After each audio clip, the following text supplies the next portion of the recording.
Ils sont au moins 100 000 et pour leur malchance, ces Français habitent une zone blanche sans relais de téléphone mobile. Cela représente tout de même 1% du territoire. Comment travailler, prendre des nouvelles de ses proches ou appeler les secours quand on est ainsi coupé du monde? C'est ce qu'ont voulu savoir Christophe Abel, Cléa Joanneau et Guillaume Vuitton au-dessus de Nice. C'est la France privée de réseau mobile. Des kilomètres pour trouver du réseau, c'est inadmissible. Restaurateurs, maires de village ou artisans, Et là, ça se joue au mètre près. ils vivent en zone blanche. Au travail, pour joindre des proches, tout est compliqué. Ben là, c'est reparti, donc du coup, il n'y a encore plus rien. Rencontre avec ces Français coupés du monde. Le boîtier ne passe pas, le téléphone ne passe pas. Il est au cœur des conversations de ce village à seulement 1 heure de Nice. L'absence de réseau mobile et d'Internet. Paola a repris ce restaurant il y a 2 ans. Son affaire fonctionne bien, mais au moment d'encaisser une carte bleue, Regardez. toujours cette même angoisse. Ce paiement est en attente. Il sera traité une fois le service rétabli. Vous risqueriez de perdre le paiement. Voilà. Super, quoi. Son terminal de carte bleue enregistre bien les transactions. Mais sans réseau, Voilà. Donc, vous voyez, aucun réseau.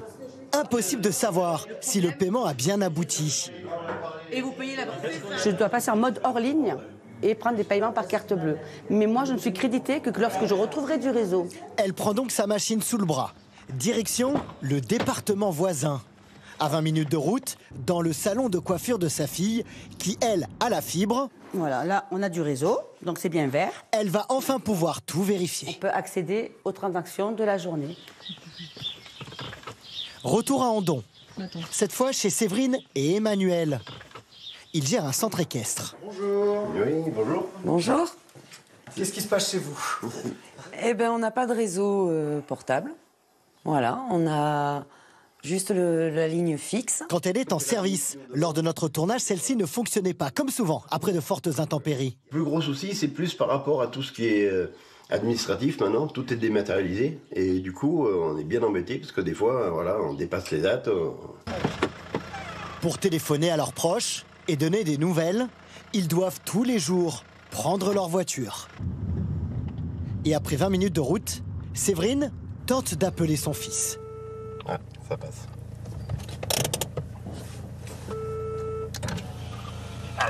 Allô, chérie? Oui, ça va et toi? On fait juste un test téléphone. C'est compliqué pour vous de joindre votre maman et des fois ça vous inquiète de ne pas pouvoir la joindre? Oui, bien sûr, surtout que voilà, je fais des études assez loin, je suis pas à la maison. Pour ses études, Bastien a besoin d'Internet. Il rend donc moins souvent visite à sa famille. Une fuite de la population, c'est ce que craint le maire de ce village de 650 habitants. Si demain on a un réseau efficace de téléphonie, ben là déjà on s'enlèvera une épine du pied et on aura davantage de gens qui viendront s'installer et travailler sur le secteur. Et même développer de l'activité sur le secteur. Vous avez justement eu des commerçants qui vous ont dit « Ah bah non, je viens pas chez vous, monsieur le maire, parce que ça capte, Alors ça capte pas ». On a des entreprises de taille moyenne qui hésitent à venir tant que le réseau téléphonique n'est pas adapté. Une situation inacceptable pour l'élu. Il se bat depuis 5 ans pour avoir son antenne relais. On a demandé dès 2020 l'installation de l'antenne relais de Cano. Donc là aujourd'hui elle est en train d'être construite. Elle devrait être fonctionnelle d'ici peu de temps. La voilà. L'État impose aux opérateurs mobiles le déploiement de la couverture 4G d'ici cet été, notamment dans les zones rurales. Celle-ci devrait entrer en fonction dans quelques semaines. Un espoir pour ces Français de quitter enfin leur zone blanche.